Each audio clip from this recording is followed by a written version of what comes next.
Bonjour, j'espère que vous allez bien. Aujourd'hui, je vais vous lire la suite de l'extrait La promesse de l'aube de Romain Gary, La dernière balle. Ma mère méritait cela et je passais tous mes loisirs à m'entraîner. Je jonglais avec les oranges, avec les assiettes, avec les bouteilles, avec les balais, avec tout ce qui me tombait sous la main.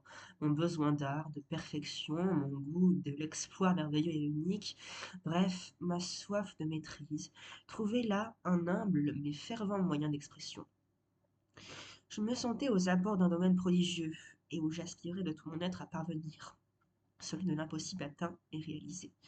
Ce fut mon premier moyen conscient d'expression artistique, mon premier pressentiment d'une perfection possible, et je m'y jetai à corps perdu. Je jonglais à l'école, dans les rues, en montant l'escalier. J'entrais dans notre chambre en jonglant, et je me plantais devant ma mère, les 6 oranges volant dans les airs, toujours relancées, toujours attrapées. Malheureusement, là encore, alors que je me voyais déjà promis au plus brillant destin, faisant vivre ma mère dans le luxe grâce à mon talent, un fait brutal s'imposa peu à peu à moi.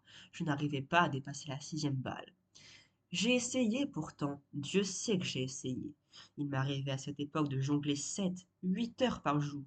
Je sentais confusément que l'enjeu était important, capital même, que je jouais là toute ma vie, tout mon rêve, toute ma nature profonde, que c'était bien de toute la perfection possible ou impossible qu'il s'agissait.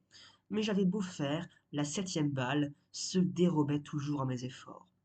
Le chef-d'œuvre demeurait inaccessible, éternellement latent, éternellement pressenti, mais toujours hors de portée. La maîtrise se refusait toujours. Je tendais toute ma volonté, je faisais appel à toute mon agilité, à toute ma rapidité. Les balles, lancées en l'air, se succédaient avec précision, mais la 7e balle à peine lancée, tout l'édifice s'écroulait, et je restais là, consterné, incapable de me résigner, incapable de renoncer. Je recommençai, mais la dernière balle est restée à jamais à la saisir. J'ai Pardon, mais la dernière balle est restée à jamais hors d'atteinte. Jamais, jamais ma main n'est parvenue à la saisir. J'ai essayé toute ma vie. Ce fut seulement aux abords de ma 40e année, après avoir longuement erré parmi les chefs-d'œuvre, que à peu la vérité se fit en moi, et que je compris que la dernière balle n'existait pas. C'est une vérité triste, et il ne faut pas la dévoiler aux enfants. Voilà pourquoi ce livre ne peut être mis entre toutes les mains.